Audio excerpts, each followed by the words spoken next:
you know, I still have to remind everybody of that when they're like, I want to be huge. And I'm like, okay, well, you're 190 right now. Why are you training 6 days a week, 3 hours a day? Yeah. Like, maybe that's not the best way. You know what I mean? And I still see a lot of guys doing that. No days off. Okay, well, I train 4 hours a week. And then I probably spent 40 hours a week eating. Yeah. And put on 100 pounds in 10 years. Hey, everybody. Welcome to It's Just Bodybuilding, episode 124. Of course, Scott McNally, our producer, Dusty Hanshaw, my beautiful co-host. Great to have you guys. What is going on? Just happy to be here sharing a mic with you, Ron. That's all. Well, remember to like, share, subscribe, comment. Ring the bell. Yes. Comment about the mic that Dusty and I appear to be sharing. We could only afford one for the guys. Yeah. You got to both lean in. Put a lot of effort into that. How's Scott doing? Good. I just got done training back, eating my food. I'm like sweating balls over here. Don't mind me. I'm good. Do you have a name for your downstairs gym? No, Victoria wanted to like come up with some names, and I got to be honest, it felt kind of cheesy. So I just call it like, it's just the basement, it's just the gym, it's just the home gym. Give it a name. Give it a name. It needs a name. Yeah, because they have like garage gyms are on the internet. Like you have a basement gym, it should have a name for sure. Yeah, Basement gym, you should give it a name and start an Instagram page for it.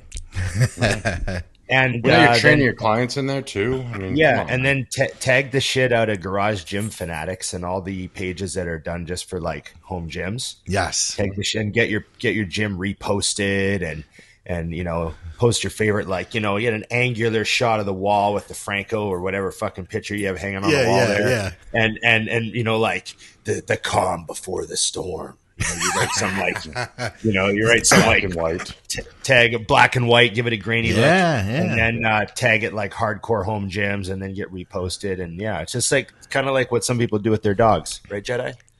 That's right. That's the right way to do it. Hey, I had a shout out to Andrea Watson, friend and client. She came out. She's from LA, but she just moved to Florida. Came out from Florida to train for 3 days. We got 2 out of 3 like really kick-ass workouts at the home gym. Dusty, I know you were talking about like building a gym for a while. There is such a freedom, and Ron, you know that because you just like go to your own gym. There's such a freedom in having your own space. You know what I mean? Oh yeah. Yeah, it's pretty incredible. I really enjoy training at Braden's garage. Dude, he's got such a sweet gym. Yeah, not only is it a sweet setup, but it's like, blast some music. Nobody else is in there. Yep. Just like do whatever you want. Like the whole gym is yours. It's kind of neat. There's not anyone sharing the space. So I understand how you feel about your basement. Yeah, you're killing it. You do whatever you want. Make as much noise as you want. I feel like I make more noise in now training than I ever have. And part of it's like because I just don't care. I'm not trying to impress anybody because there's no one else here. You know what I mean? But you just like there's no filter. Zero your dogs filter. Are like, nice fucking set, Dad. Yeah, nice they're screaming. Do you have a routine though? I'm curious about this, Scott, because you work from home. You basically don't leave your house. No, pretty much is it. What do you do to kind of get yourself in the mindset for the gym? This is a good question because it's something I've been working with my clients on, like after work. Yeah. They're like, oh, I'm a little, like they'll say like, oh, this week I had a couple off workouts. I'm like, I don't know how, why. And I think it's because people don't prep. So how do you go about that, changing your mindset before you go into the basement gym? Well, I spend the gym's like, that's like an hour and a half of your day, right? So I spend like the other 22 and a half hours worried that I'm getting older and that I'm losing muscle and that eventually I'm going to die. And by the time that time comes around to train, I feel so motivated just to hold on a day longer, 1 day longer. This is the kind of inspiration I was looking for here. That's glorious. Glorious. I sort of understand that. It's like I feel like every hour I don't do something, I'm losing a skill or an ability, or I'm going farther and farther and farther from my peak physical specimenship. And every chance I get to train is a desperate, reach for a little bit of what I used to be. Yeah, and see if I can stay that for one more day. 22 and a half hours of fear. That's usually that's what motivates me. This driving force. Yeah. The reminder of death and losing muscle. Yeah. Yes. Every time I look in the mirror, I'm like, fuck, I think my delts are a little flatter. So every time I train, I'm just like, Yeah, yes. Man, and then people mistake it. People mistake it for like genuine motivation that's healthy. And they come up and say stuff like, I really admire how you still train so hard. Yeah. And I'm like, oh, it's just desperation and panic. Yeah. Was it ever and insecurity? It's fine. Was it ever healthy though? Insecurity. Yeah, exactly. Driven by, I can get some shirts made for us. Yeah. You think I'm past my bodybuilding, but I still have more issues than ever. Yeah. Bodybuilding caused the majority of my issues, to be honest. Right. Exactly. I've said that a million times. Like, I remember high school when I was like 215, and I'd just like look in the mirror and I'm like, fucking beast. Like, I just was, I was such a beast, Then you get to like a pretty solid like 285, and you look in the mirror, you're like, I got to get a bigger shirt. This is terrible. Yeah. What the fuck is going on here? I know. That's why I go with green. Green is a large color. Yeah. Right. You look like the giant new M&M that has been made more gender neutral. Only in our world now are we worried about this shit. I'm like, oh god. They took the green M&Ms. They took her high heels away. You're kidding. And they gave her. Yes. Yeah. They took the high heels off the green M&M. Huh. And they took her makeup away. Was it the green one? They removed her makeup. Huh. And they put her in they put her in like a white sneaker. But now there's nothing to actually say it's a her now. It's a gender neutral M&M now because they took away the heels and the makeup. So they're technically you don't know now.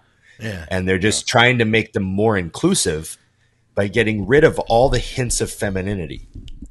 Yeah. Okay. Perfect. Okay. I think that M&M sales are going to skyrocket now. Because remember, if you just get rid of women, it'll be more inclusive. Of course. Yeah. Eliminate any differences is the best way for us all to come together. Yeah. So anyways, that's that's what your shirt reminds me of. I didn't even hear that whole thing. I did it to celebrate her finally getting rid of those fucking shoes because there's nothing worse than I hate than a woman wearing high heels. Gross. I know, terrible. That was always on my mind whenever I would eat M&Ms. Every time I looked down, there was a green M&M. I'd be like, "Oh, that's annoyingly female." Yeah, that green M&M is just an annoying reminder of women in heels. That was my first thought. I'm really glad they made the effort to change that. My second thought is women and they want the money. Anyways, so I have this. I got this game. Okay. Called Answer the Internet. Have you guys ever seen it? So we started playing it on the stories on IG, but it's just a game where you get a card and you have to answer a question like, answer the Internet. Would you fuck a porn star if afterwards you had to hold a press conference on your performance? And then you answer that question. Then they've got like, would you rather A, have to piss sitting down for the rest of your life, or B, go vegan? These are just great things you throw out to the internet and you just get a little vote on all your pages. I like some of those. Here's one. Yeah. Here's one. I'd like an answer for this one, in fact, because, whatever. No one's watching this shit. You can turn any movie into a porno with the same cast from the movie. Which movie are you picking? Oh. Ooh. Okay. Same cast. Yeah, you get all of them, though. All of them. Think about this. Yeah. I'm just trying to think of kind of like the hottest chick movie I can think of. Of course. You deal with the guys. That's fine. I'm trying to think. I mean, do you pick like a movie that had like a largely female cast, like, just like Mean Girls. I guess they're all underage. So that might be a little creepy. I don't know. What do you do?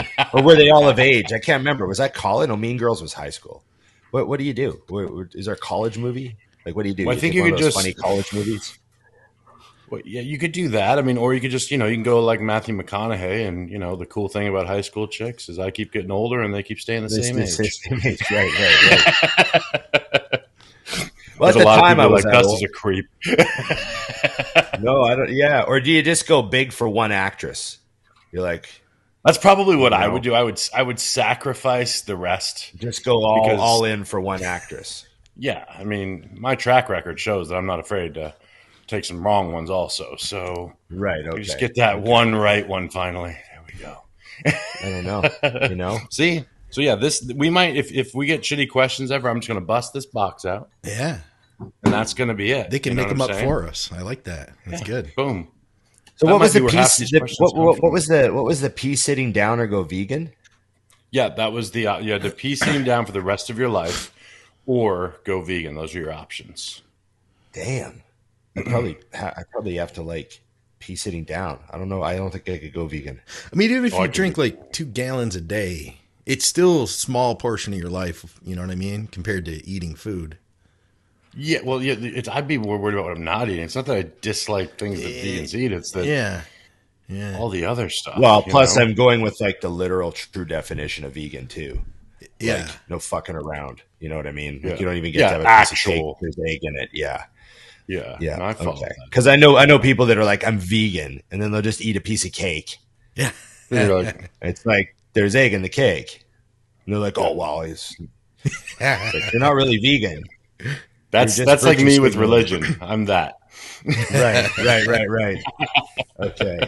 Well, true vegans, I think the original concept of vegan, like if go back before the whole trendy internet age, but I think like true vegans don't wear leather. Like they won't. Like they won't wear leather. They won't do anything that has anything to do with an animal product whatsoever. So it gets, if you're gonna be a true vegan, it's hardcore. Like. So you won't you won't have leather seats in your car. You won't it's like a big deal. So could you imagine like all the things you don't even think about? You're like, oh shit, do I got to get rid of my couch? Yeah. You got to get rid of your couch. You got to get a wicker couch with a bunch of throw pillows on it. Now we understand where chic belts came from. I was always wondering who the hell wore those things. Right. The cloth belts. Yeah, I know. I bought one in Vegas because I forgot my fucking belt. My pants are falling down. I had to go buy a belt real quick. And I bought one of those cloth belts. It was the weirdest fucking thing. I only wore it the one time. I wore it that weekend in Vegas. Never wore it again. God. Yeah. I would have left that in Vegas. Yeah. I mean, what happens in Vegas stays in Vegas, including cloth belts. Cloth belts. Yeah. Really fucking. It was kind of emasculating, to be honest. Kind of felt like I was a little bit too like I wasn't manly enough. The cloth belt really bothered me. Especially when you got up from peeing sitting down since you're not a vegan. Yeah. All that peeing sitting down and wearing a cloth belt. It was really a long weekend for me. Oh, it's terrible. Terrible. Okay. What's the news? We got to do news for any questions. Do you have any news? I got news. Actually. I do. Yeah, I actually did some perusing of the internets. Perusing, casual surfing, a little casual perusing, for the sake of the podcast, actually, because I brought up a couple pictures. Number one, so we were talking about the Arnold lineup last week. By the way, Ron, people loved your stories. Like they loved your bouncer stories. Like they got everybody. I mean, and those were good. Those are good stories. But we did get a lot of feedback. I have one thing I want to say about the old stories, especially the old bar stories.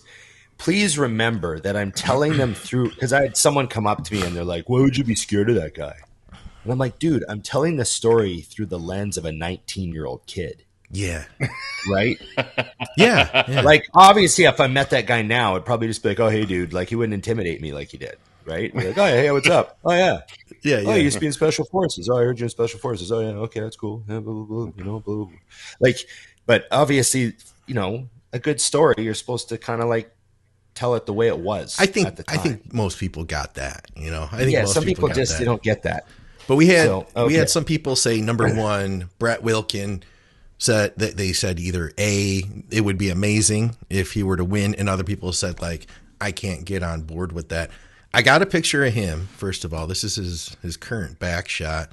So I figured we could kind of like spy on him a little bit. This is where he's at right now. Can this back win the Arnold Classic? Well, I mean, the question itself is you'd have to say yes.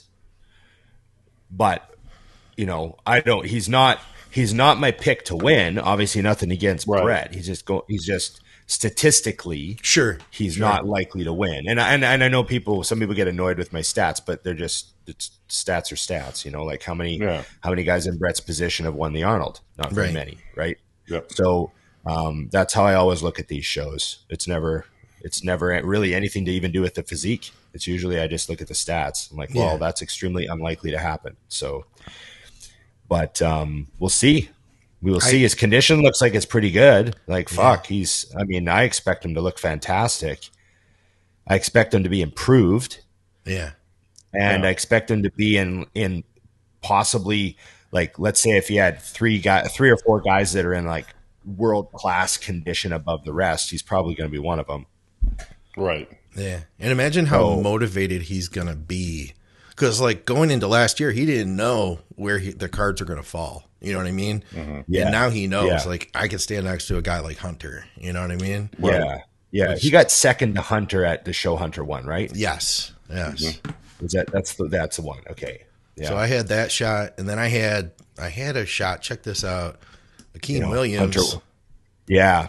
Whoa. So Akim's quads there look really sharp, and that's what he needs. He's got so much muscle that, you know, Akim needs to be hard enough that his back appears hard. You know, like the harder his back is, the better he places. Yeah. Yeah, you know? For sure. So seeing his quads super grainy like that tells me that, you know, it's pretty likely that he looks pretty fucking awesome from behind too. I mean, I feel like he looks ready now. Right. I mean, from this shot, you know. Yeah, well, that's the thing is where are they actually going to be? And then I think we have to factor. I mean, like Akim, a prime example. Remember last year, like when it came in, I was like, ooh, those last like the day of, I had Akim possibly winning the show, and then he missed pretty significantly. I think that was the Arnold. I might have been the Olympia, but remember, like I sent you guys both texts, and I was like, "Oh shit!" Oh yeah. They were hotel room pictures, you know. So you don't know till the stage happens. And just like last year, I mean, I thought that Nick Walker would do well. I didn't think he would win. Yeah. Right. And he won handily. So you know, we will see. Yeah. I think the only thing I would argue with Bret's possibility of winning is I don't think anyone is improving faster than he is.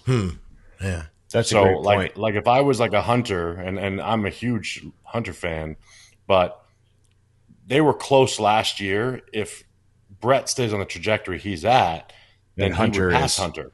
Yeah, you know what I mean, in my opinion. So it's, you know, of course these things change, but if trajectory stays, who knows what we're gonna see. So that's a good other point. than it'll be great. And here's another thing to remember, because, you know, I just mentioned stats and likelihood of things happening.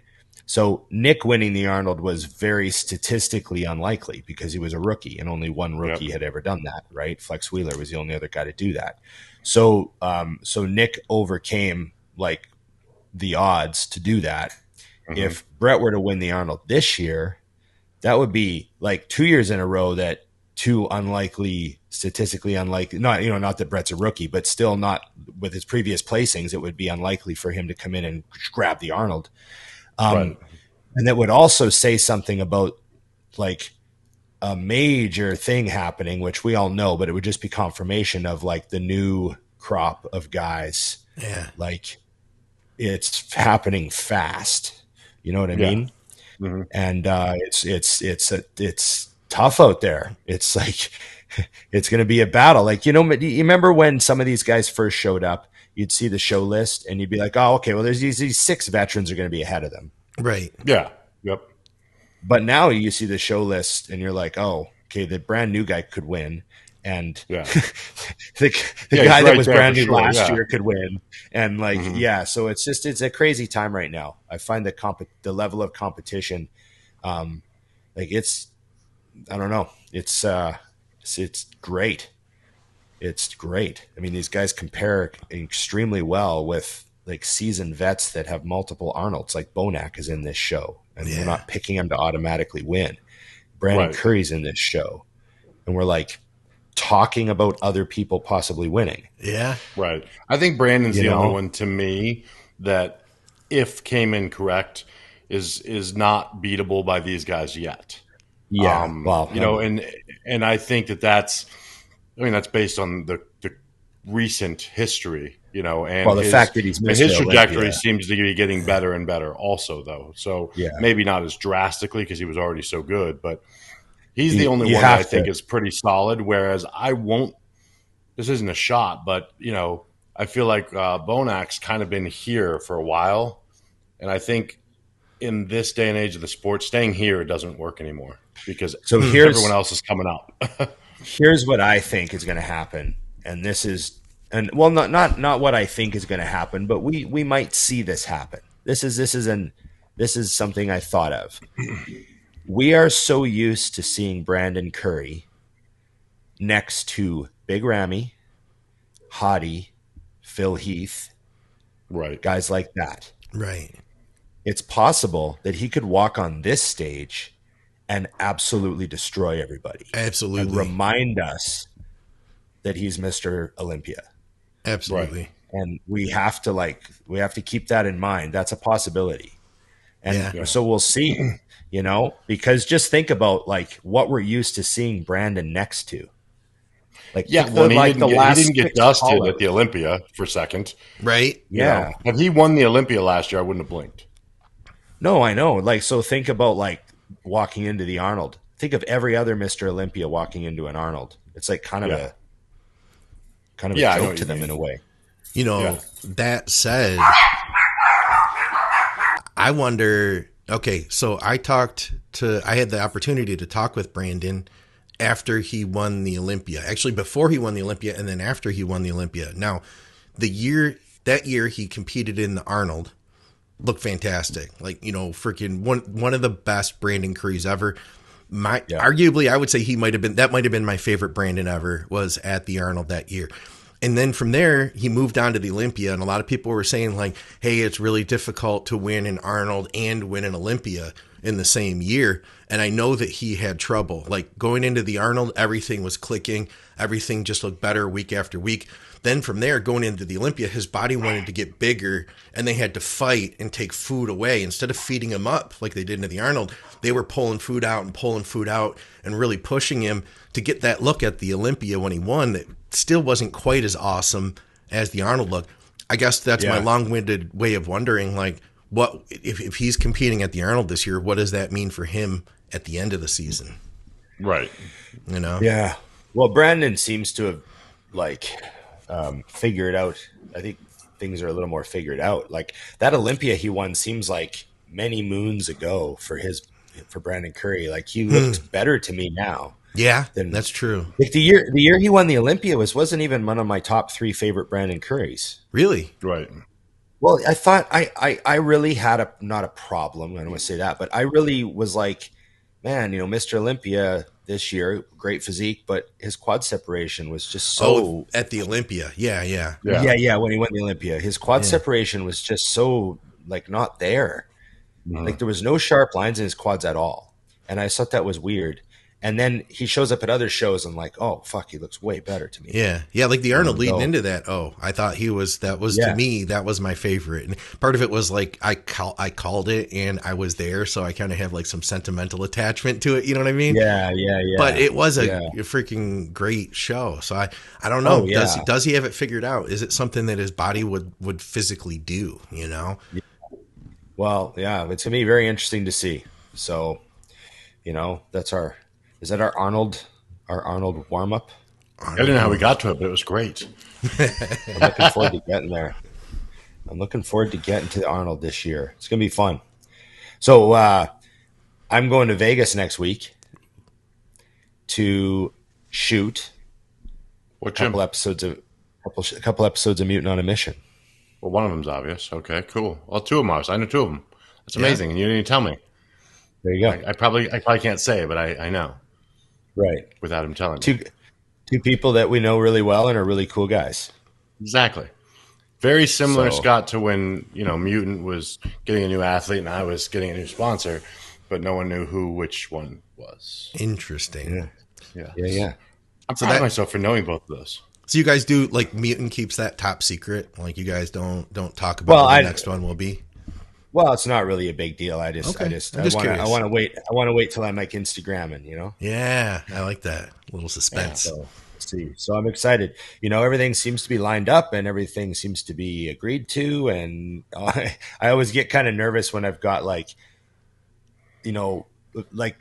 the episodes, there's a little bit of nervousness because there has been a couple times where we arrived at the gym to shoot and the people that were supposed to be receiving us were like not even in the country. Oh shit. One time.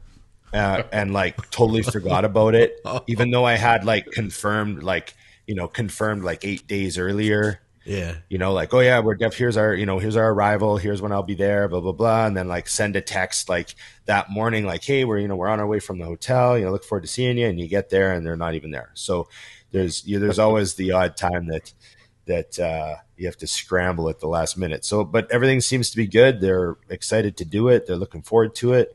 We're just trying to decide what, body parts we're going to blast, and should be fun. So what do you post it? What do you like training? What do you like training for those things? Like for the video? Oh, I'll do anything. I'll do any. I mean, obviously, I don't just do hamstrings and calves or something dumb.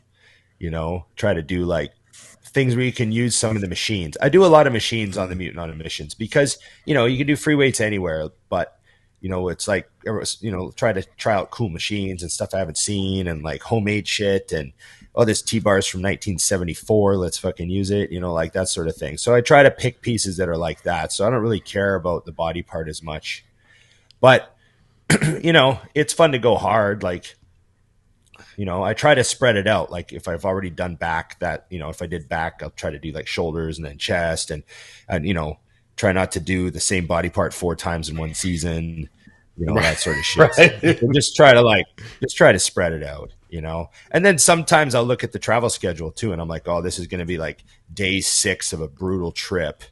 I'm going to be so tired. Maybe we can just do arms. And I'm like, well, the arms works actually worse for my schedule. It's just, hey, do you want to do arms? Yeah, arms is good. Or if I'm training with an older guy, maybe the owner of the gym's 52 and we're going to train together, I'm not going to ask him to eat fucking smash legs. Yeah. And maybe he doesn't really want to do that anymore or whatever. So we'll do shoulders or something like that. So it just depends on who I'm with, So, got to have some fun too. You're back in the mix, man. Just good to have the season back. Yeah, I know. So we've got 3 episodes already filmed. The first one's out. The second one comes out soon. And I'm going to have 4 and 5 done soon. So I'm excited. So thanks for everyone that watches the show and supports it. We're working on it. There's lots of challenges. You got to arrange a lot of shit. I bet. Okay. We got Nick Del Toro coming to film these. Everyone knows Nick Del Toro. Yeah. Yeah. So Nick shoots all the American Mutant on Missions.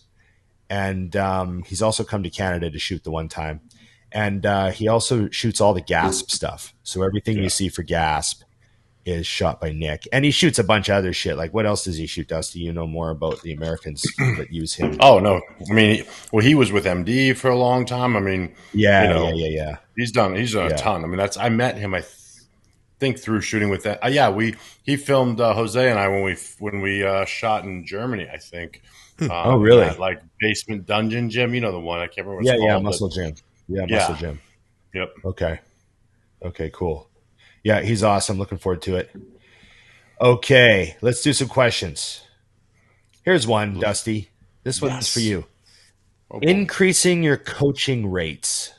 You've been a successful coach for a couple of years. How do you go about increasing rates? Do you increase them on clients you already have, or do you grandfather those clients in forever, or how do you handle rates? I mean, I handle rates different than I'm going to suggest this person because they want to raise the rates. But I would grandfather everyone for sure. Step number one. And two, you charge what you think you're worth.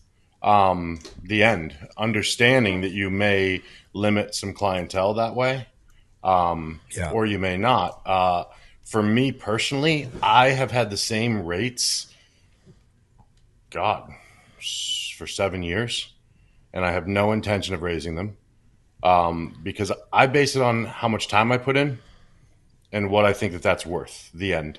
And I also do not want to, because the majority of my clients are not competitors anymore. Majority of my clients are people who have, whatever kind of goals they have, basic health, fitness, or they, have got great physiques, but they don't want to compete anymore. I don't want to lose clientele that I enjoy working with just for more money. So that's the thing you have to decide for yourself is what you're willing to do. Because I could probably charge double what I charge a month, make the same amount of money, work less, but I would lose some of the competitors I shouldn't say competitors, some of the clients that I enjoy working with, and I don't want to do that. Right. Yeah. Okay. Fair enough. What about you, Scott? What do you think about rates? I'm the wrong person to ask. A, I undercharge, and B, I know it. I know I do. And B, I haven't really raised my prices a ton. But when I have, I feel like, you know what, I'll tell you what a very successful coach told me. He was like, when you raise your prices, he said, see how it goes. And if you're not happy with it, you can always bring them back down, So, yeah. Very true. I charged the same rate for a very long time, and then I raised my rate a bit to purposely cut down a little bit. Yes. On my workload because of the gym and everything. I was like, because I'm so busy with the gym and also still doing stuff with Mutant and this and that, my time is pinched a little bit. So I did raise my rates a bit. Everyone seemed, obviously I grandfathered everyone in that was already on the old rate, but everyone knew I started just using a new rate. And, plus inflation up here has been fucking crazy. Like, yeah, it is everywhere, man. You know how much drop-ins are now at gyms? It's like $20 to $30 for drop-ins. Okay. So American, that's like $7. There. Yeah. It's like a $15 drop-in, Dusty. Yeah, but seriously, it is drastic now. But I think that I think that the person asking is probably where we were a long time ago, where I've trained people for free for like 2.5 years because I really I didn't know that I knew enough to charge. It was really that simple. And then once I knew I did, I inched it up. Yeah. I was like, I don't know, $100 a month, And what's funny is, now my max is $250 a month. So, and to me, that's really inexpensive. Because when I train people in the gym, it was minimum of 80 an hour. Yeah. So it's like, in my mind, for everyday people, like if you're not in prep, I only charge you $200 a month. Because that to me makes sense based on time and knowledge and good to go for me. And I highly doubt that will ever change. I'll just eventually stop coaching. That's my long-term business game plan, is just to stop one day. Okay, I don't want to do this anymore. Well, hey, there might be a day where you just want to stop for a bit. I had to stop, like when I took the job with Mutant and moved out here.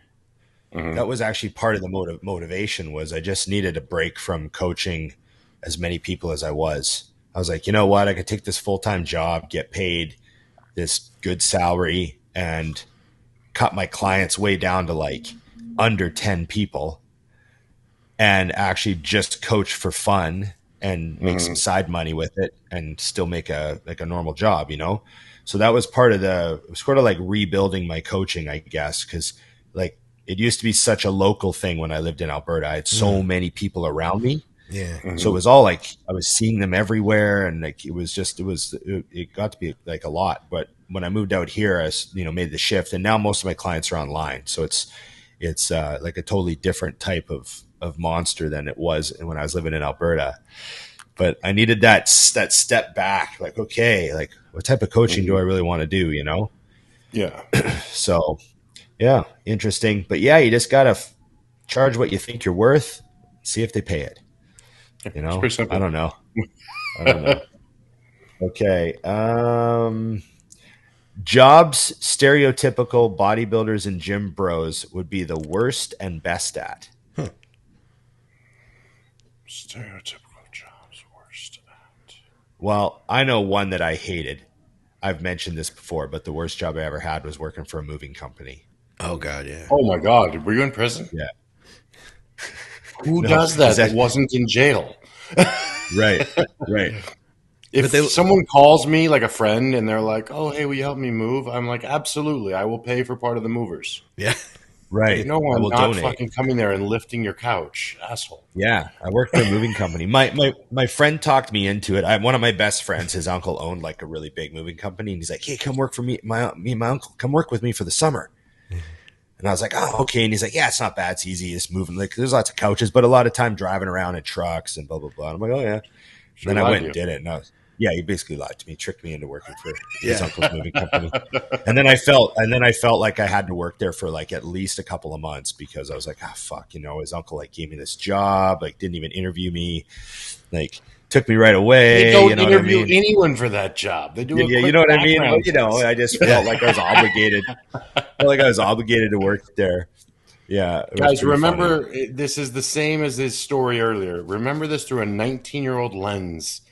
Yeah, no, I would never do that now. Like, fuck this shit. I'm out of here. Yeah. 1 hour. Like, this is the job.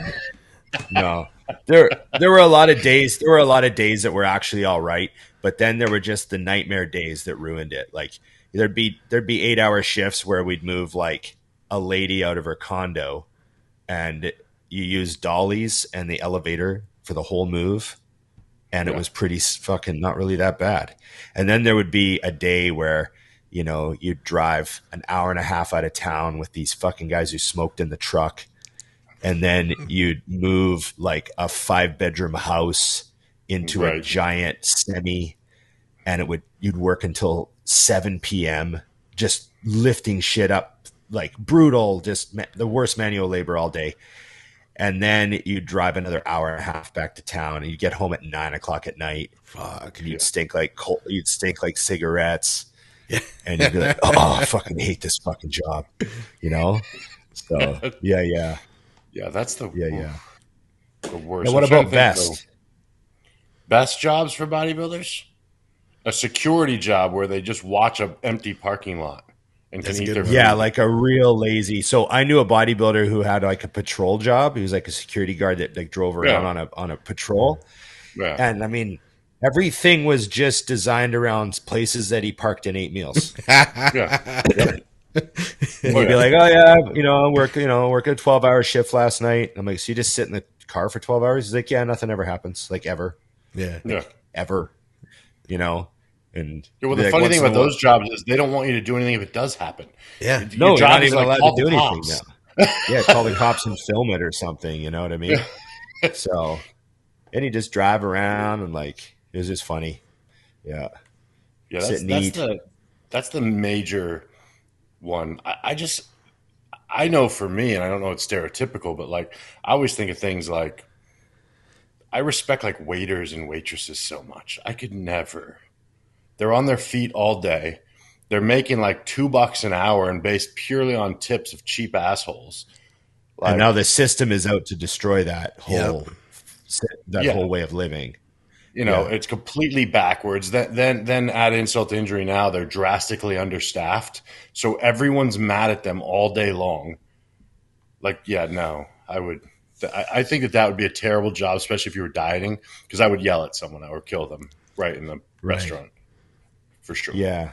See, I really I know that I worked as a bartender and I worked as a server in a restaurant for 6 months, and I bartended for a long time and I bounced and all that. So I love the tip culture. I really think it's a shame that we're the government is essentially trying to destroy tip culture because it wants to capture all the taxes, right? Yeah, of course. So the government understands how this works. They raise the minimum wage. The restaurants have to raise their prices. Yep. Now the customers are going to tip less. So now tips fade away and the wage gets captured on the paycheck and it gets collected as income tax. It's all it's exactly what they're doing. If they can get the minimum wage to $20, no one will tip anything at all. Right. And they'll be able to capture taxes on 100% of everybody's income. So we have to remember why they do this. It's not because they're trying to make things better.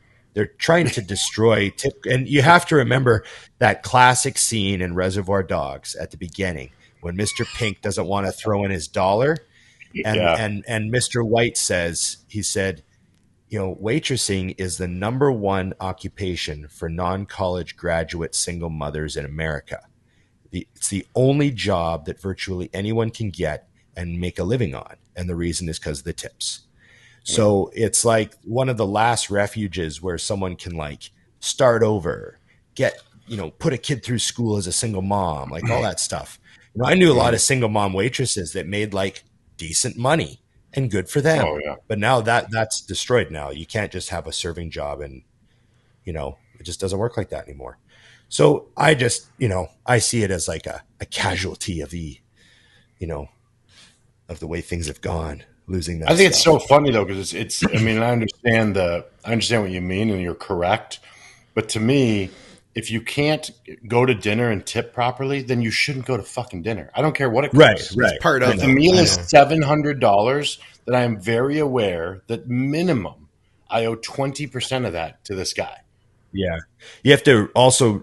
My main concern. I mean, I'll always be a good tipper because of what I did in the industry, but you have to remember that the new generation, a lot of them, they see tipping as like that it's ridiculous to them, right. and you have to like that. It is going to go away. It is going to fade away. As we die off, the new generation are going to be like, I'm not playing this game. Yeah, and it's really so comical. I get that though when I go to places like I went and got takeout before the show, and they're like, "How much do you want to tip?" And I'm like, "Nothing. You're handing it to me." I don't tip McDonald's either. Like, no. Yeah, there's kind of some abuse, I think, of the tip system nowadays because you see that it'll be like a donut shop where they have the tip jar and they just they just pour coffee in and hand it to you. It wasn't. Yeah. I mean, I'm all for like Starbucks tipping, but if I go to like Tim Hortons, to me that's not a tip place. That's more like a McDonald's place. And they're making the hourly wage that that they agreed to at a place like that, and it's not $2 an hour or whatever it is for waiters and waitresses now. But like that's their deal. Is yes, they get less guaranteed money. Yeah. So those places, I never do unless they're like exceptional to the point that I'm like, wow. Like if they bring your coffee out to you every day at Starbucks, just a little shakers, which I have she done sucks for a long your dick, time. Yeah, right? Yeah. Well, it depends on how good she is at it. Right. I rate everything around here. That's funny. All right, what else we got, Ron? You got good questions. Okay. Have you ever purposely? This one's for me.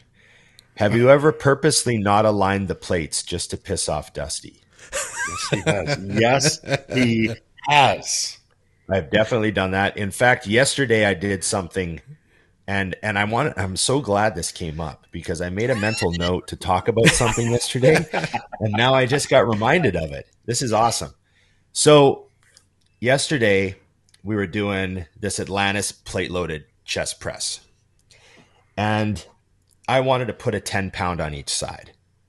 So I went to the rack that was closest and I grabbed 2 10s. And now they didn't match. But one, they really didn't match because most of the 10s in our gym, like almost all of them, are 10-pound plates. But this one was a 5-kilo plate. Oh, so it was 11. It's not actually 10 pounds. Right? Because there's like just a couple of 5-kilo plates just dusted into the mix, right? Just to remind everyone that the rest of the world uses kilos. And so I had a 5-kilo plate in one hand and a 10-pound plate in the other hand.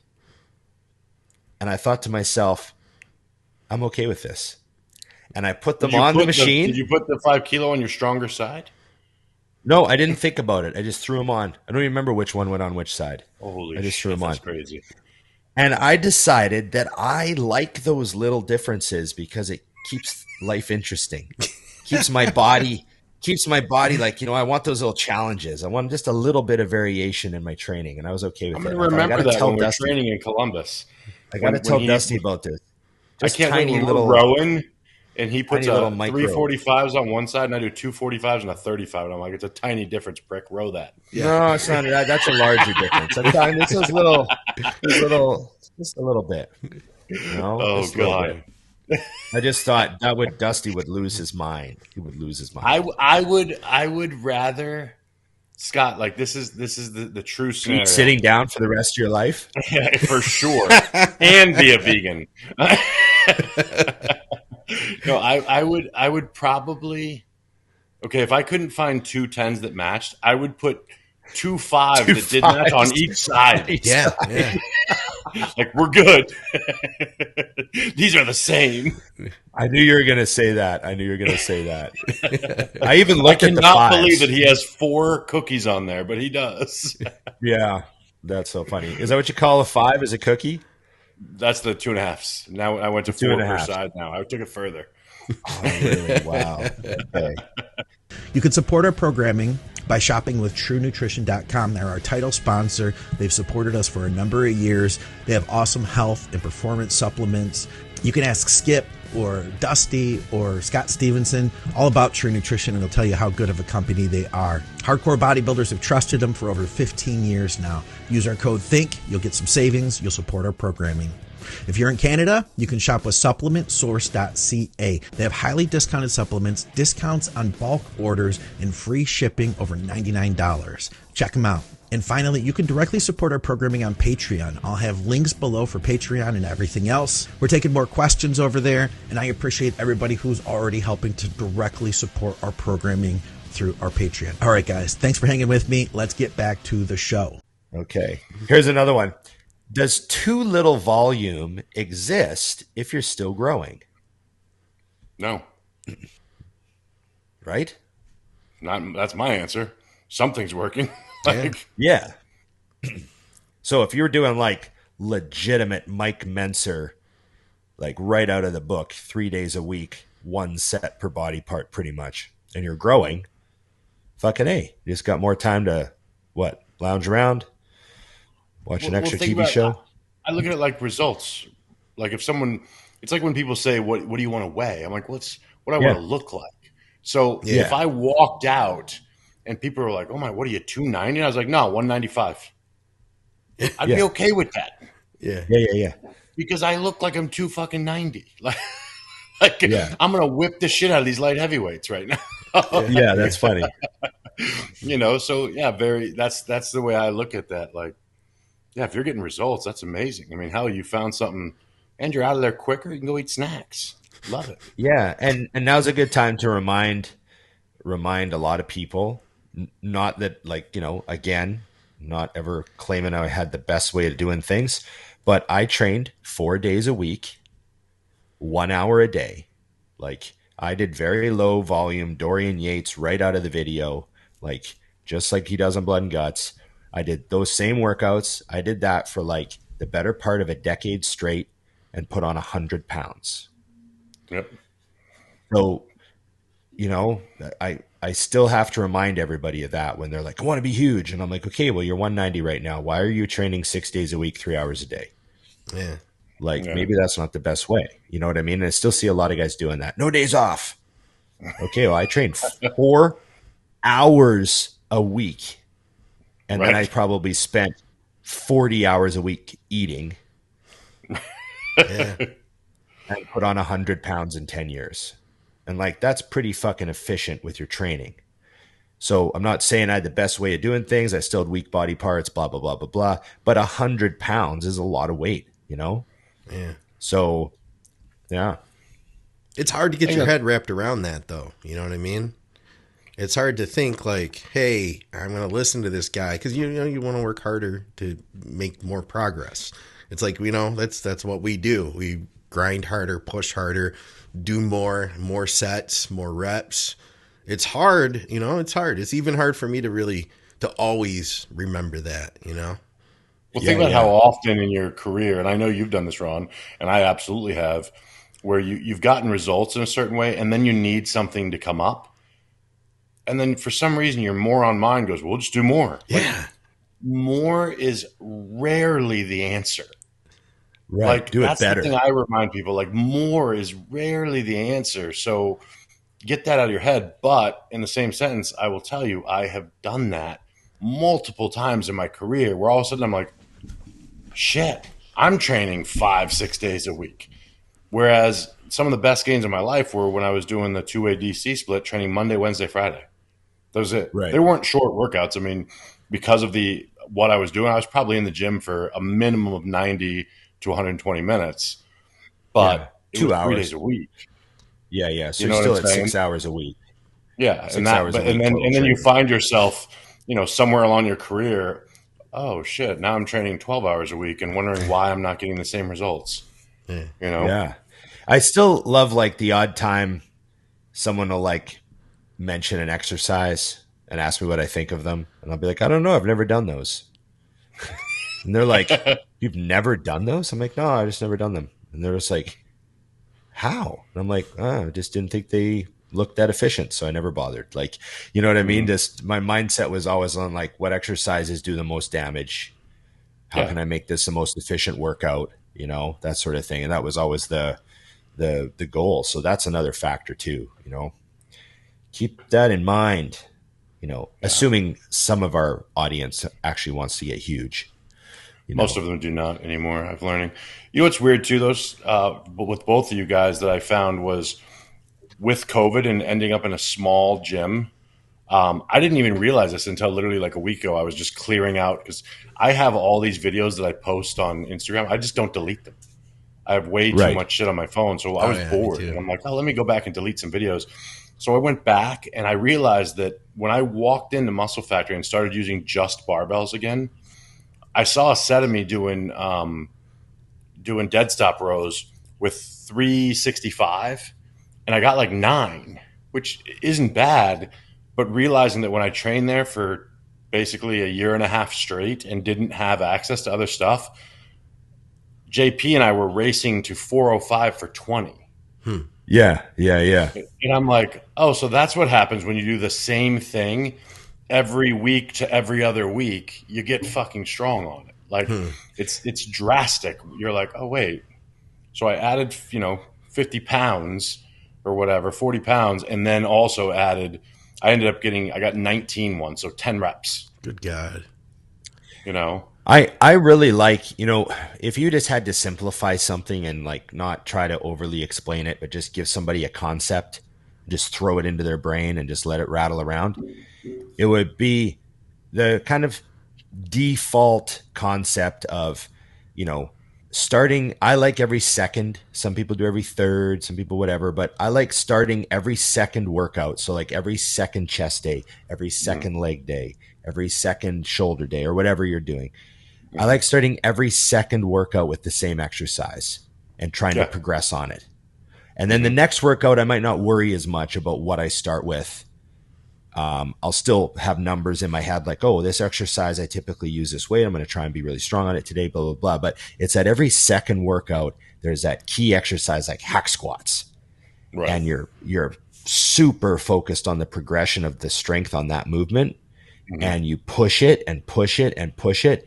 And you get, let's say 6, 8 weeks, 10 weeks, or whatever you get where you make some progression on it consistently. You get a rep, you get a rep, you get a rep. And then you level out and you can't seem to progress again. That's when you switch the exercise. Right. And because you switch the exercise, and obviously you're going to be able to progress right away because it's an exercise you're now starting with. So you're fresh, you're kind of calibrating your weights. But psychologically, it's also really positive because you make progression on it, because you're getting better at the movement, right? Yeah. And so you kind of get a bit of a run into progression on that exercise too, and you keep that going for a couple months. And then if you taper off on that and plateau and can't seem to gain again, you switch the exercise again. So you're always chasing progression of strength on something. That's a great way to just bring up a body part over time. Mm-hmm. You know, if you do that constantly, you're always getting stronger at something. Just think it has to have a carryover to your muscle mass. Yeah, I know you guys have both heard Dante say that. Like, you know, if you are, I don't know, benching, I say that because none of us bench. If you're benching 315 for 10, and in the future you're benching 405 for 15, I promise you're bigger. Yeah. Oh yeah. You know, so that's the most easy way to make it make sense. That's not to say that someone else might not be bigger than you who can bench less, but it's just you will have gotten bigger if you've gotten drastically stronger. Yeah. You know? So I don't know. I love that. Like you said, I agree. I think that's why I've always stuck with simple, because it works. When I see things get really complicated, I'm like, it's gravity. It's not, there's no reason to fuck with it that much. What else you got? I agree.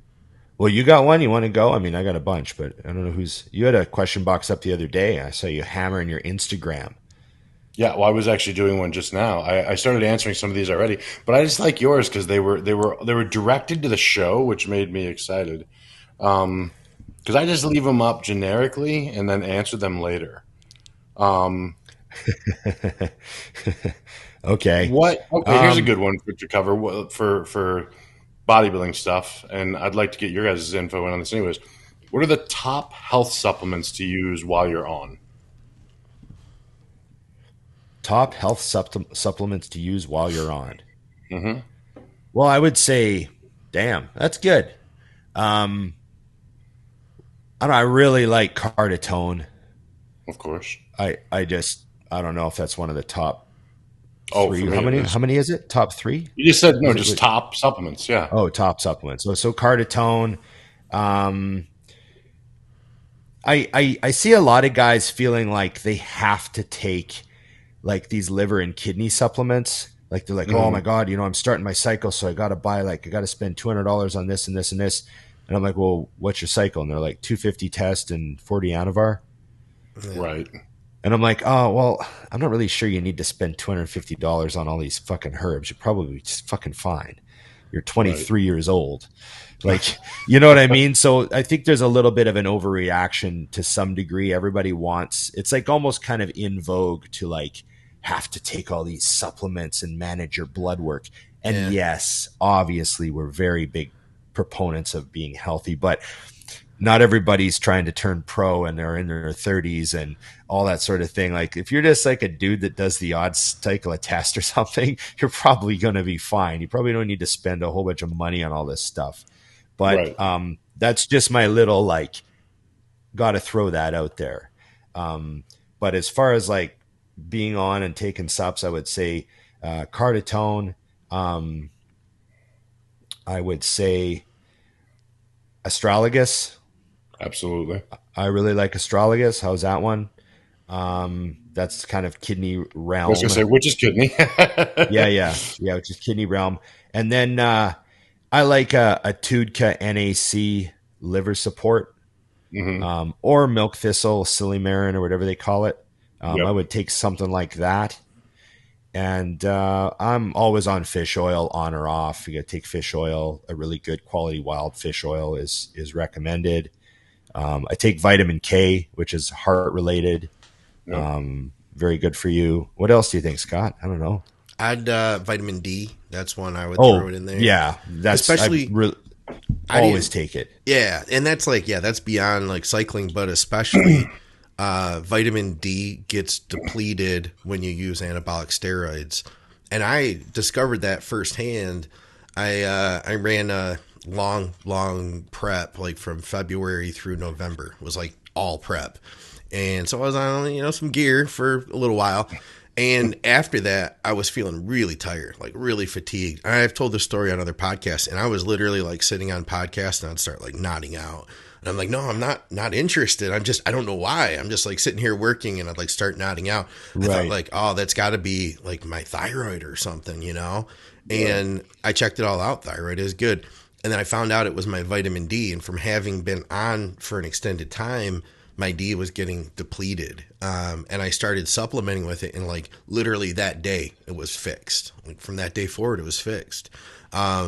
But, you know, obviously D is good for everyone, especially like, you know, living in Vancouver or Detroit, you know, we're not getting a lot of sun, but even if you are, you're not using it right. You know, if you're in a lot of gear. Also, I mean, for the last 2 years, every single person should have been on vitamin D because it was one of the clear markers in, you know, surviving any sort of bad COVID. Yeah. That you might have gotten, you know, that was one of the big ones. Was vitamin D was connected to a lot there. So I definitely recommend vitamin D as well. I always take it. I've mentioned before that I had some skin cancer removed in 2013. It was basal cell carcinoma, so it wasn't melanoma. But when I had my blood work done, my vitamin D level was a little low. And, you know, obviously I don't get a lot of sunlight. I was living in Edmonton, which is winter, fucking 6 months of the year. And I was already taking vitamin D. I remember I'd always took a couple a day. It was like something I always did. But that's when I started taking like 6,000 a day. Yes. Yeah. And I remember I even talked to Meadows about it because I asked him, I'm like, hey man, this just happened. And you know, how much vitamin D would you recommend? And he was like, oh, I'd take 5,000 to 10,000 a day. Right. So I remember that's when I started taking like a lot of vitamin D was 2013. And so now when I get my blood work done, you know, I go see a dermatologist every year or two just to double check. And my vitamin D levels are in range now because they were low. They were low. They were like below range on the scale. So that was something I did to correct. And so when COVID came and they were telling people to use vitamin D, I was like, oh, already on it. We're good. We're good. Big heaps. Yeah. I think the only thing I would add then was I think citrus bergamont's something that not enough people use. That'll lower your blood sugar immediately by like 10 to 20 points. It'll also lower cholesterol, you know, so that's key. And then ubiquinol is another one, heart health. Yeah. That to me is a must, especially if you've been in the game for any length of time. That's something that heart risk is something that you shouldn't mess with. So, and for what it costs, well worth taking, you know, and you're not taking a ton. That's the only thing I hate is taking so many pills. You know, those are the ones that I think are almost like musts, especially how do you old as shit like me. How do you take your pills? Like I just split them. So I've got one of those week-long deal. Right. And then it's AM, PM. Like I'm not nearly as specific as they tell you to. Everything that's in the morning, bam, all down. Everything in the afternoon, all down, all at once. I know there's a couple in there that are like, oh, don't take this with food. I'm like, fuck off. They all go down now.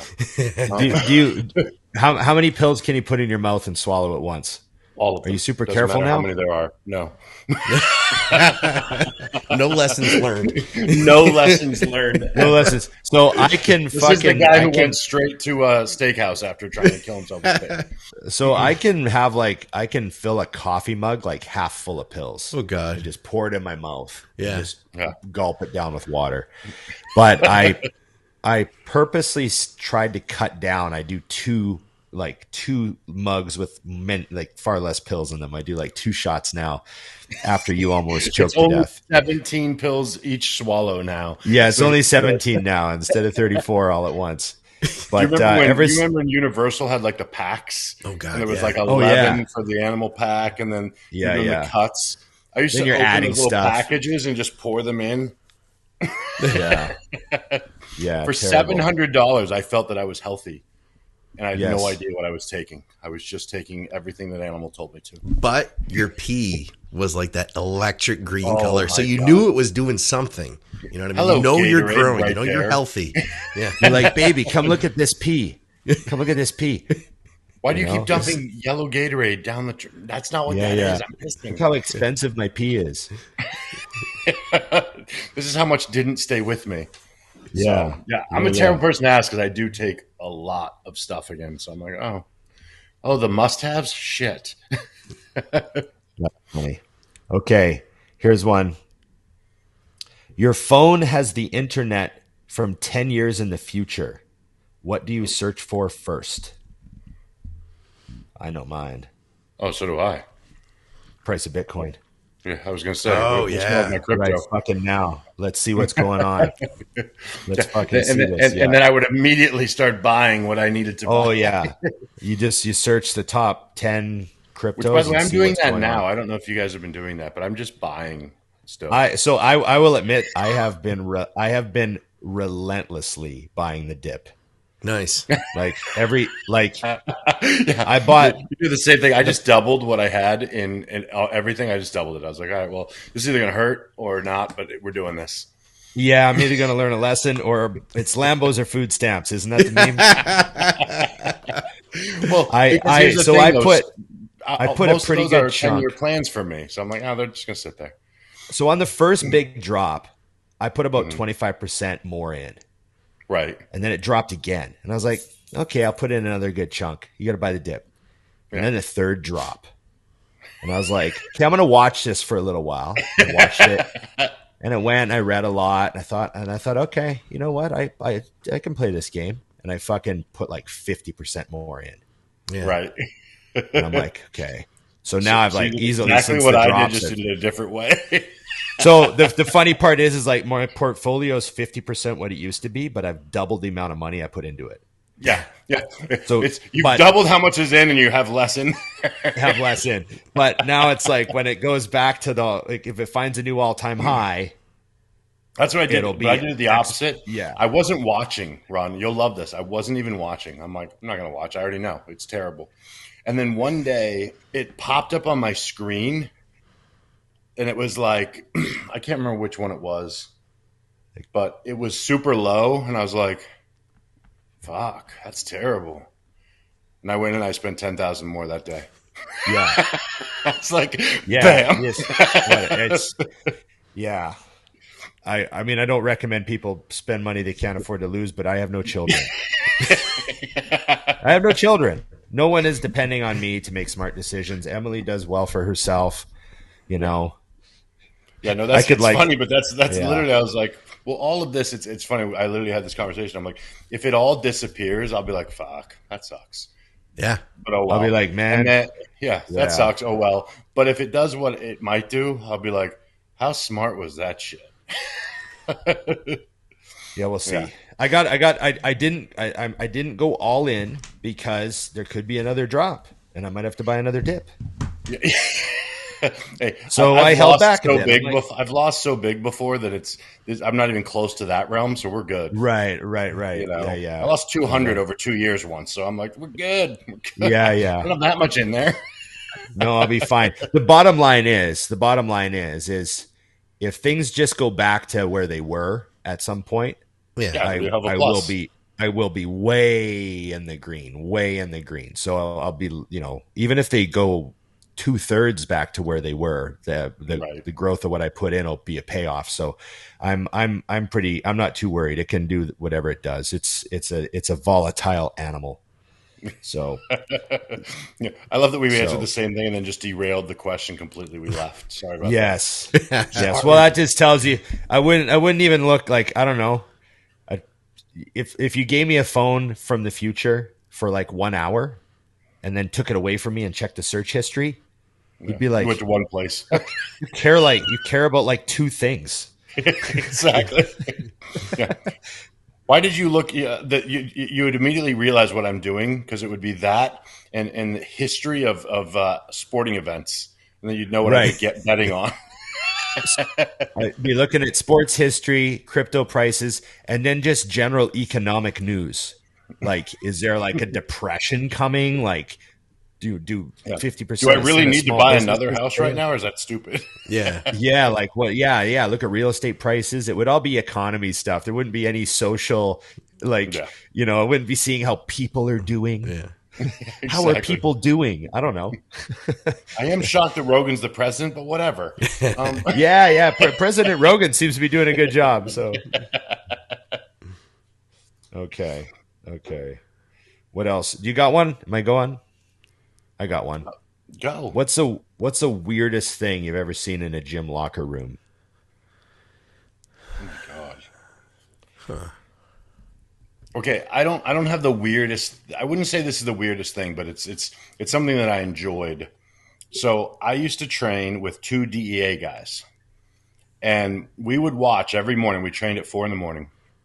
We'd watch this guy come in, like not dressed for the gym, go straight to the locker room with a coffee cup, and then come out without a coffee cup, hang around for a bit, and leave every day. And we would just laugh because he was obviously delivering. I shouldn't say every day, but regularly. So one day we're in the locker room, and Quentin, one of the guys, is like, dude, I am smoked. And we were getting ready to start. And this guy looks over, and he just happened to be in there. And he was like, well, if you need things to kind of get you going, I could help you out with that. And he goes, yeah, I've seen the coffee cup routine, but with my job with the DEA, I just don't think that that's going to be good for us.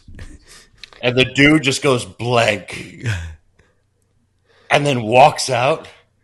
And I'm like, well, obviously this guy doesn't understand how DEA works. You could tell him that he has drugs on him. He doesn't want your, small amount of cocaine. He needs like 100. Yeah.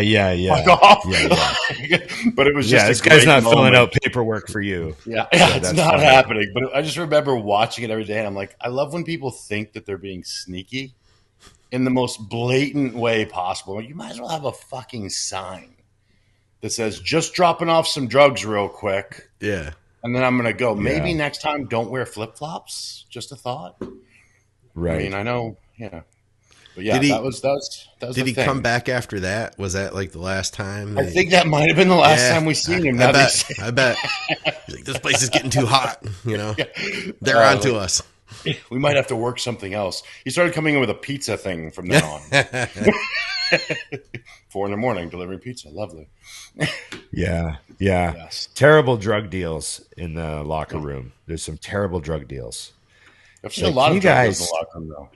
Oh, yeah. Over the years, I've seen like, Jesus fuck. It's just like, You know what also amazes me about things I've seen in the locker room?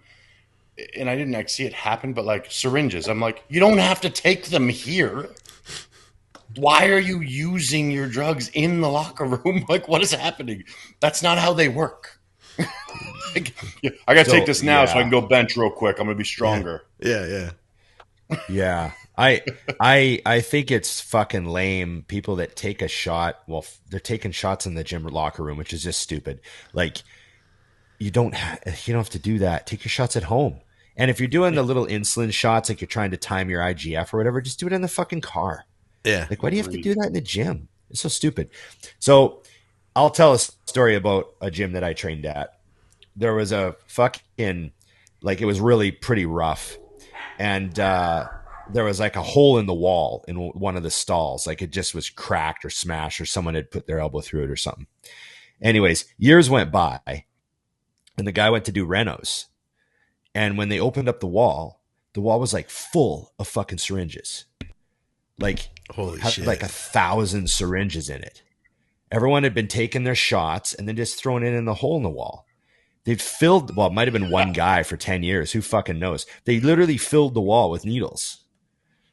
And so they were just like blown away that this many fucking needles have been thrown in this fucking hole.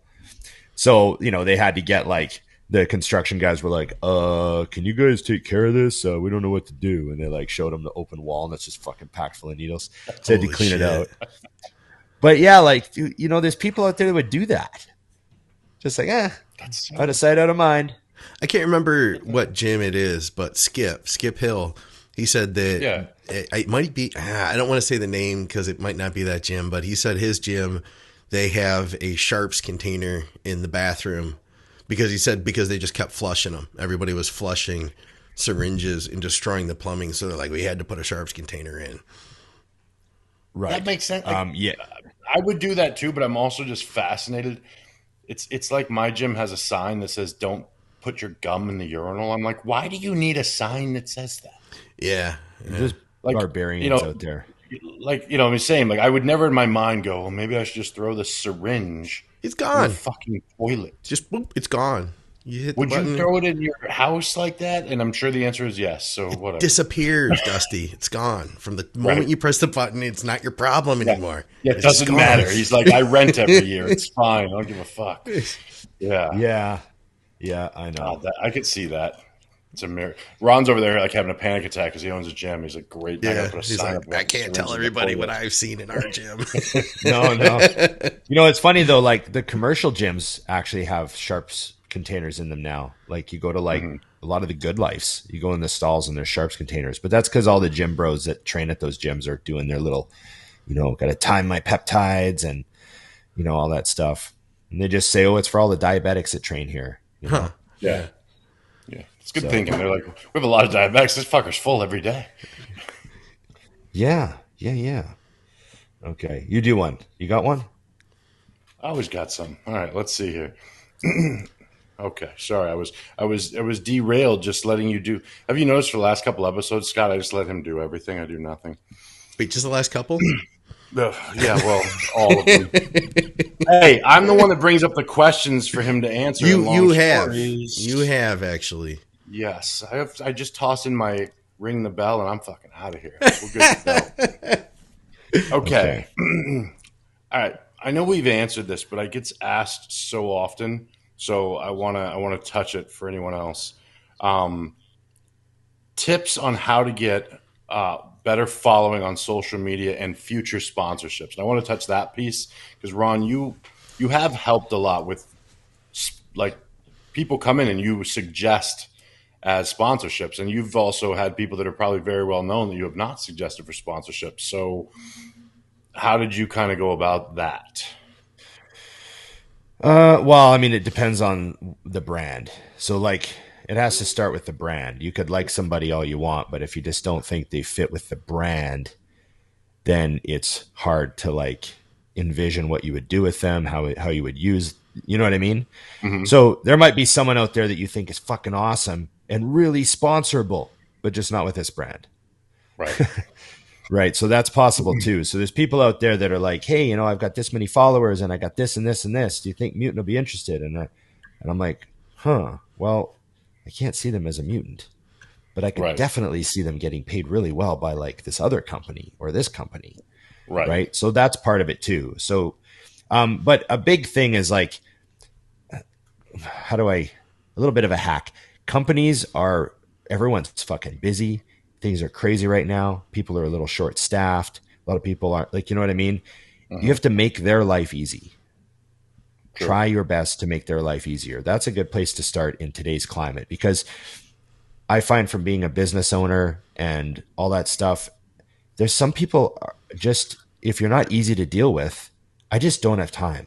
Yeah, I can see that. You know what I mean? So like, if you're not gonna, respond to stuff, if you're not going to like, just that sort of thing, just, you got to be easy to deal with. That's one thing. But also you have to be easy to integrate into the brand. So if you're already using that brand and you're already doing something to show that brand that you're interested, then it's a lot harder to justify. Like it's always easier to justify someone if they're already doing something to show their interest in the brand.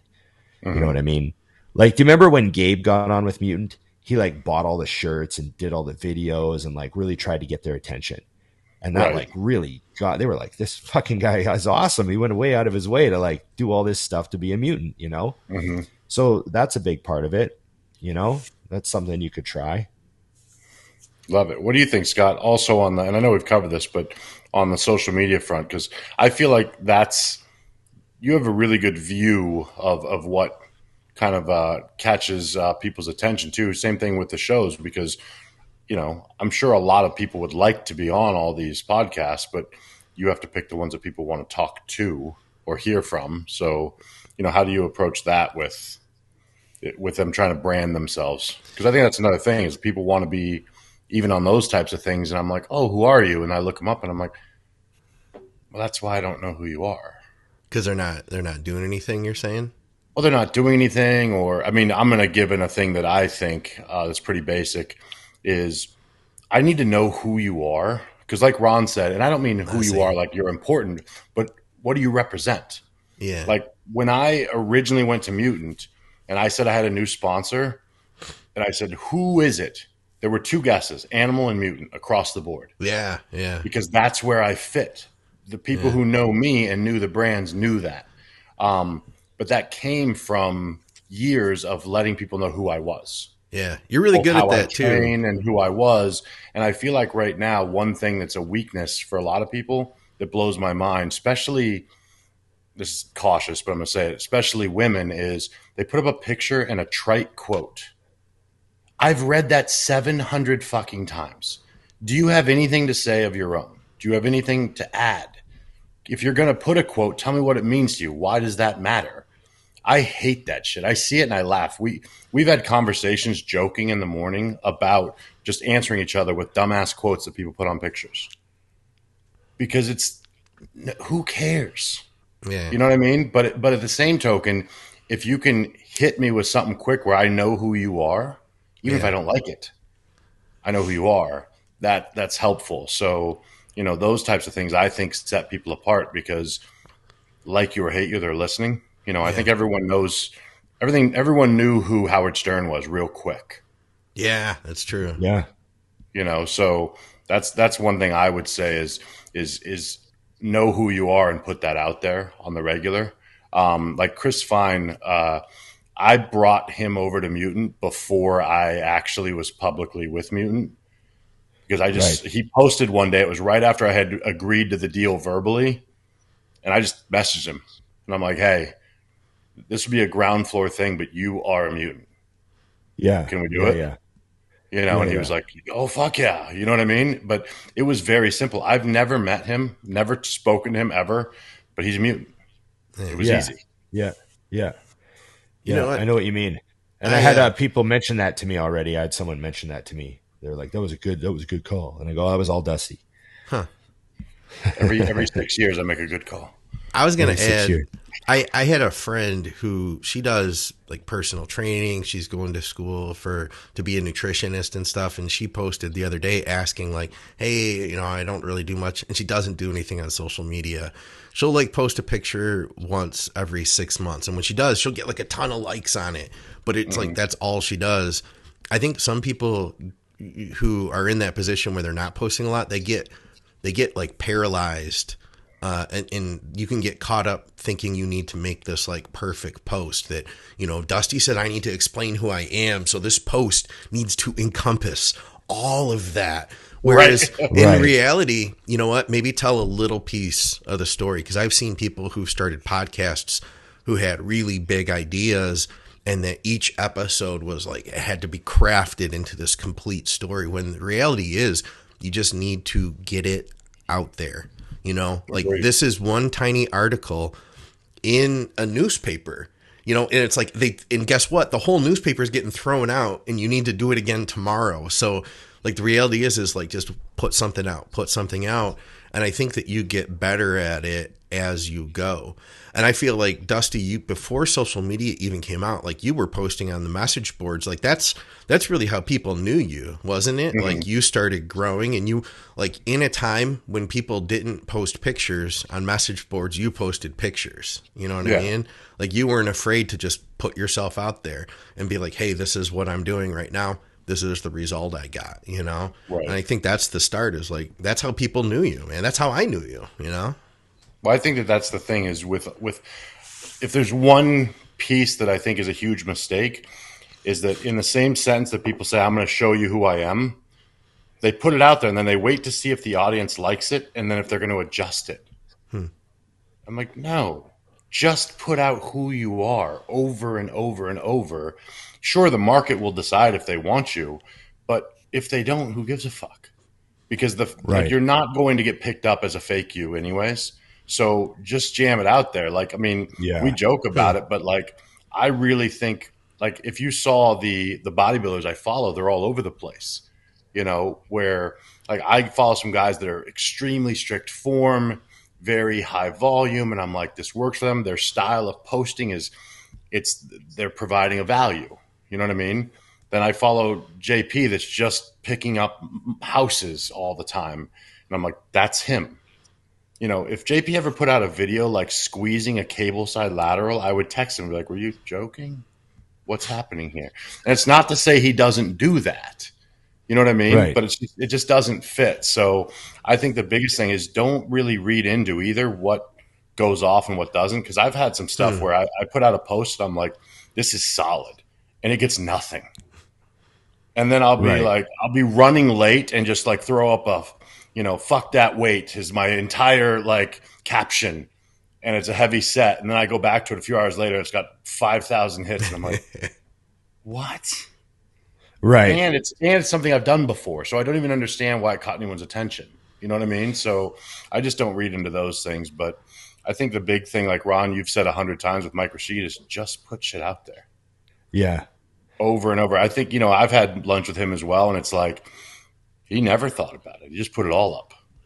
No, there it is. He didn't stop. And now he has a very clear understanding of what he's doing. But back then when he grew, no idea. Here's a good one. Go ahead. I got a good one. I don't know. It's going to be a hard one to answer because there's just too many answers, but it might generate a good story.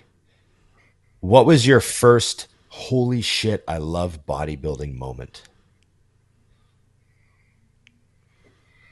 I have mine, but I want Scott to answer first. Oh, God. It would probably be like when I was a kid. Like the first moment would have probably been like lifting. It'd probably be like the same story everybody has, where like I was lifting weights in my basement or something like that. I don't know, but maybe it was later. There was a time when I realized like, oh yeah, you got to eat, and that's how you grow muscle. And I started, I don't know, man. I don't know. Every moment is a holy shit moment. I still have those moments. It's hard to remember like the first one because I still have those moments. Like with and you know when it happens nowadays is it's like after I'm done training and I feel like $1,000,000 and I literally like feel more confident and decisive in my decision making. And I'm like, God damn, I'm glad I got that workout in because I feel so good now. Let's get on with the rest of the day. This day is awesome. I have that day every day after I train, That's amazing. It's funny you said that, Scott, because that's actually my answer, which was the first time I did a prep and I was doing a cardio I didn't want to do. And I was really struggling because mentally I was a bitch at that point. Like, how it is your first prep, you're just not ready. So it's overwhelming.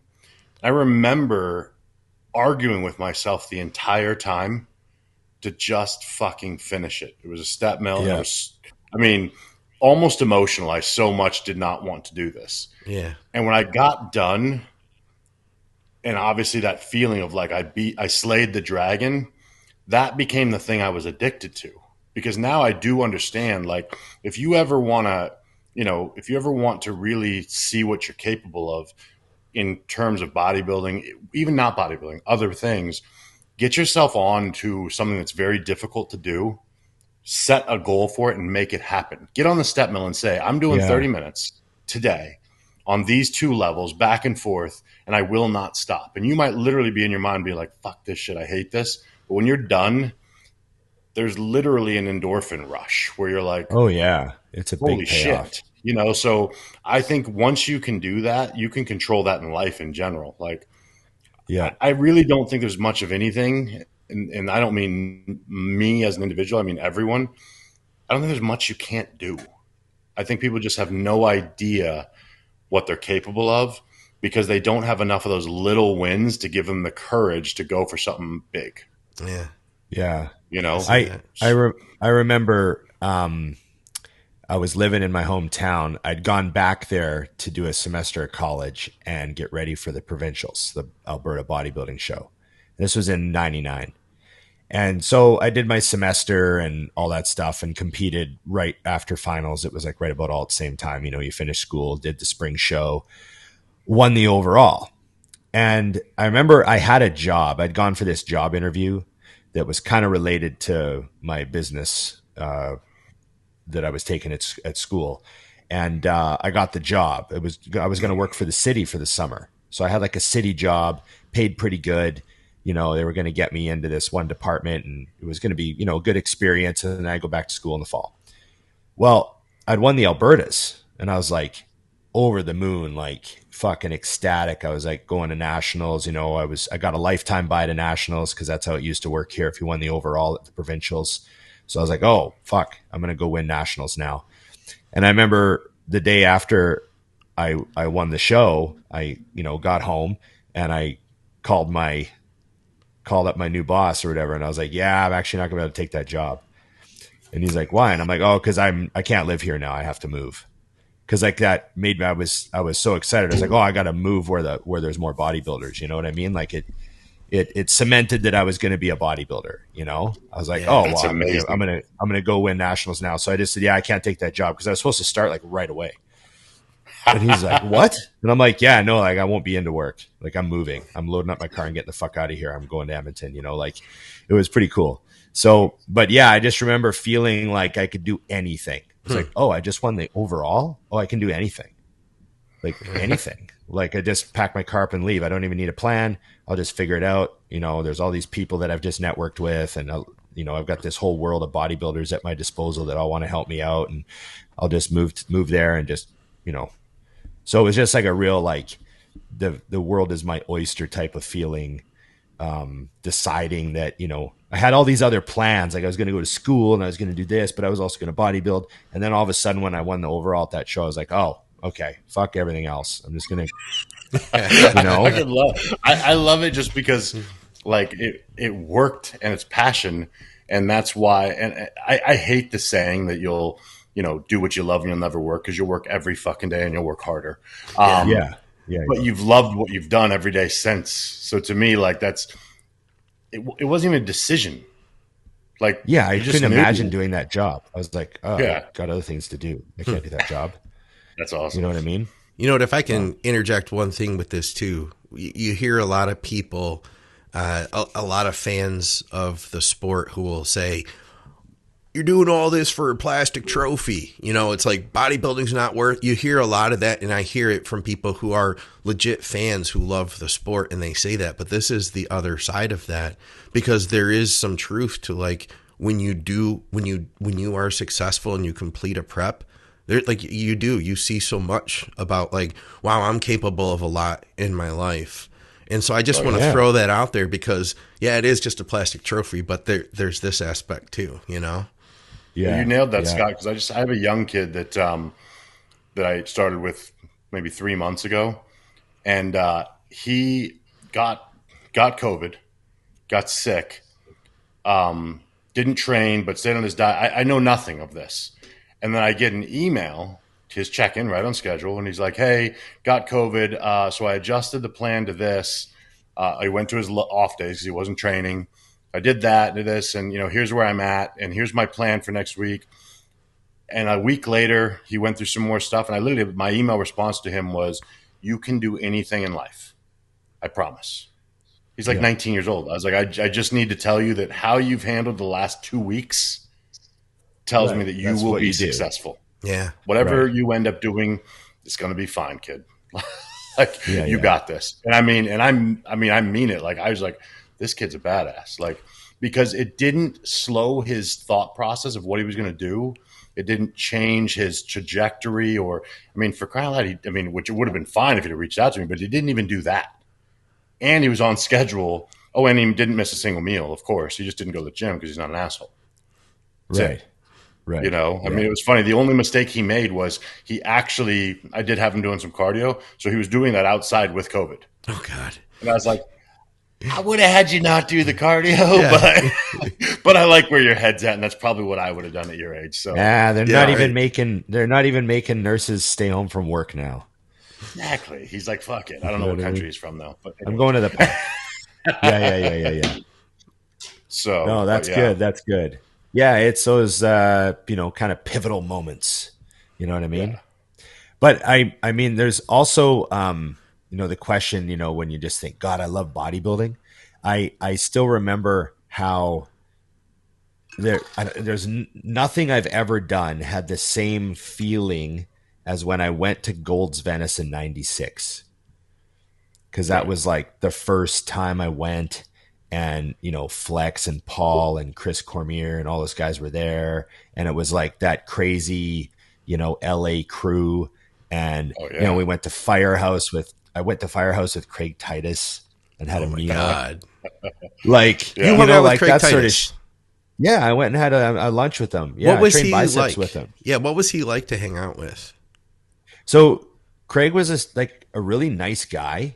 He was generous. He was like, oh, I'll pick you guys up from your backpackers so you don't have to drive all the way, or you don't have to walk all the way here, you know, and I'll give you guys a ride back, and hop in the Jeep. I'll give you guys a ride back. And hey, why don't we go to Firehouse? You guys have eaten Firehouse yet? You got to go to Firehouse. Like, he was really nice guy, but he was very cocky, and he was, you know, he had that air about him. Like, I knew right away when I met Craig, I was like, oh, some people probably don't like this guy. You know what I mean? You know what I mean? He's like, yeah, you know, no, like he was pretty cocky in the way he talked and stuff, but he was a funny dude. He was very helpful, man. He seemed to, like, you know, I was training biceps, and he was like, why don't you just do biceps with me? And I was like, okay. No kidding. So we just doing the same preacher curl that he was using, and he handing the bar back and forth. And so, yeah, like, he didn't even know me, you know, he was training arms, and I went in there, and I was doing some biceps after back, and he was doing biceps, and we just wound up using the same machines. And then he just asked me to train with him, and away we went. But that whole week I was in at Gold's Venice that first time, it was like the most magical Disneyland feeling. I bet. Like, oh yeah, it was just like, you know, because that's when I was at my peak, like, fandom, you know, right. Like, you know, I'd been bodybuilding for, you know, 5-6 years at that point, I guess 6 years. And, you know, I was one of the big kids around the gym, you know, like, so I was in that perfect spot to enjoy that week there. And everyone was cool. Like, everybody that I met was, like, you know, cool, and took pictures with us. And it was just one of those crazy times. But I remember thinking, like, fuck, this is the best. Like, bodybuilding is the best. Like, you know what I mean? Well, then it was. Yeah. So, yeah, that's another time that comes to mind with that question, you know. No doubt. Well, okay. I got to roll here, fellas. I got to go do a pickup. So that's a good way to close the show. Agreed. I'm glad I was able to tell my story about the mismatched plates. I like to irritate Dusty. And, you know, and you know what? I hate to disappoint the last 5-minute crew. Nobody's dick got sucked. You know, next time. Not all stories can be those types of stories. Yeah, we can't all go there. No. Okay, so thanks to everybody. Reminder to like, share, subscribe, comment, ring the bell. There you go. One more thing, shout out to our female listeners. I was like, we only have one. I had a whole bunch of female listeners that reached out to say, like, hey, I listened to. So I want to say shout out to all of them. Yeah, shout out to all 4 of them. Yes. Hello to all the female listeners we will run into in parking lots. At Home Depot. Right, at Home Depot. Okay, thanks, guys. And remember, everybody, it's just bodybuilding. All right, guys. Adios. Much appreciated. Bye. Got it. See you guys.